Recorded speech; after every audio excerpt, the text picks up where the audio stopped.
హోషేయ గ్రంథం 11వ అధ్యాయం. ఇశ్రాయేలు బాలుడై ఉండగా నేను అతని ఎడల ప్రేమ కలిగి నా కుమారుని ఐగుప్తు దేశములో నుండి పిలిచితిని. ప్రవక్తలు వారిని పిలిచినను బయలుదేవతలకు వారు బలులను అర్పించిరి, విగ్రహములకు ధూపం వేసిరి. ఎఫ్రాయిమును చెయ్యి పట్టుకొని వానికి నడక నేర్పిన వాడను నేనే, వారిని కౌగలించుకొనిన వాడను నేనే. నేనే వారిని స్వస్థపరిచిన వాడనైనను ఆ సంగతి వారికి మనస్సున పట్టలేదు.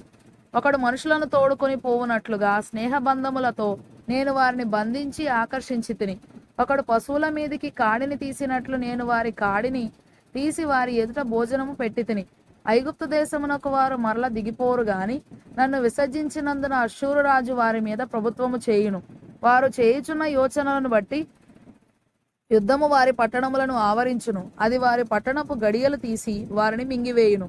నన్ను విసర్జించవలనని నా జనులు తీర్మానము చేసుకొని ఉన్నారు. మహోన్నతుని తట్టు చూడవలనని ప్రవక్తలు పిలిచినను చూచుటకు ఎవడును యత్నము చేయడు.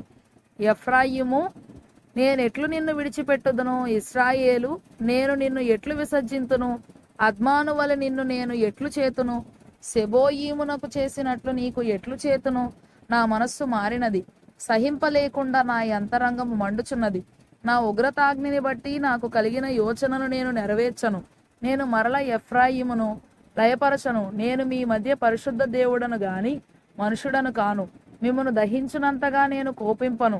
వారు యెహోవా వెంబడి నడిచెదరు. సింహము గర్జించున్నట్లు ఆయన ఘోషించును. ఆయన ఘోషింపగా పశ్చిమ దిక్కుననున్న జనులు వణకుచు వత్తురు. వారు వణకుచు పక్షులు ఎగురునట్లుగా ఐగుప్తు దేశములో నుండి వత్తురు. గువ్వలు ఎగురునట్లుగా అష్షూరు దేశములో నుండి ఎగిరి వత్తురు. నేను వారిని తమ నివాసములలో కాపురముంతును. ఇదే యెహోవా వాక్కు. ఎఫ్రాయిము వారు అబద్ధములతో నన్ను ఆవరించి ఉన్నారు. ఇశ్రాయేలు వారు మోసక్రియలతో నన్ను ఆవరించి ఉన్నారు. యూదా వారు నిరాటంకముగా దేవుని మీద తిరుగుబాటు చేయుదురు. నమ్మకమైన పరిశుద్ధ దేవుని మీద తిరుగబడుదురు.